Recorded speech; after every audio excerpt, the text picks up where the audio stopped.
भाई साहब, आज हम एक ऐसे किले पर आए हुए हैं जो बेहद जंगल में है और एक नटनी की श्रापित आत्मा आज भी इस किले में लालटेन और एक हाथ में तलवार लेकर अपने शत्रुओं से बदला लेने के लिए 2000 साल से भटक रही है।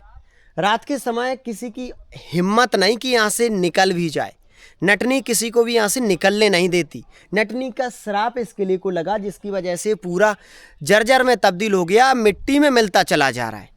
भाई साहब, ये जो किला आप देख रहे हो तकरीबन 2000 साल पुराना है, जिसे तिमनगढ़ का किला कहते हैं। कहते हैं कि कभी राजा तिमनपाल ने, जिनके पास तिलस्मी तलवार हुआ करती थी, उन्होंने इस किले का निर्माण किया था। और इतना ही नहीं, बहुत बड़े एरिया में, तकरीबन 5 से 7 किलोमीटर के एरिया में भयंकर जंगलों के बीचों बीच में इस किले का निर्माण किया था। कभी उन बख्तरबंद छतरियों में सैनिक खड़े होकर पहरेदारी करते थे, तो रानियां खड़ी होकर राजा जब इस दरवाजे से निकलते थे तो उनका स्वागत करते थे। लेकिन आज सारा कुछ मलबा यहाँ पर टूटा पड़ा है। एक समय ये बहुत भव्य किला था। अब हम उस कहानी की बात करते हैं कि आखिरकार ऐसा क्या हुआ कि नटनी की आत्मा आज इस किले में पहरेदारी कर रही है और आज नटनी के श्राप की वजह से ये किला पूरी तरीके से खंडर पड़ गया।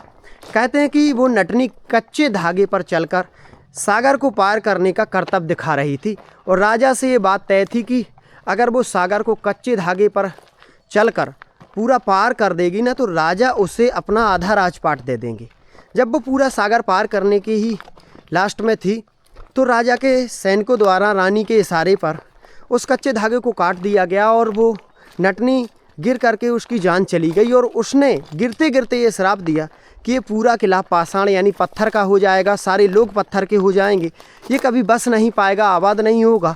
और भाई साहब, तब से इस किले को श्राप लग गया।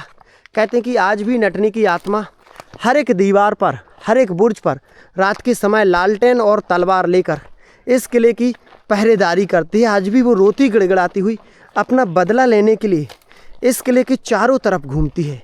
ये किला जितना डरावना दिखाई दे रहा है, उतना कहीं ज़्यादा रहस्यमय भी है। आज भाई इस किले को बारीकी से देख लो, क्योंकि ऐसे जंगल में किले बहुत कम ही देखने को हमें मिलते हैं, जिन पर एक समय बहुत सारे सैनिक पहरेदारी किया करते थे।